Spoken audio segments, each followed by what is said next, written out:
Good morning everyone. Today we celebrate Children's Day, day to honor the joy, dreams and innocence of every child. It also marks the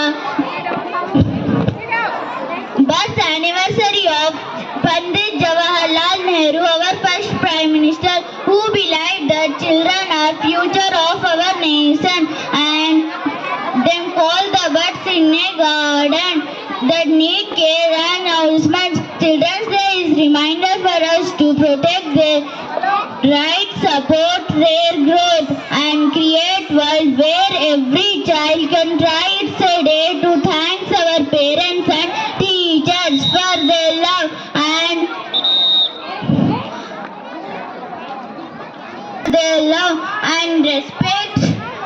respectful to very much and thank you.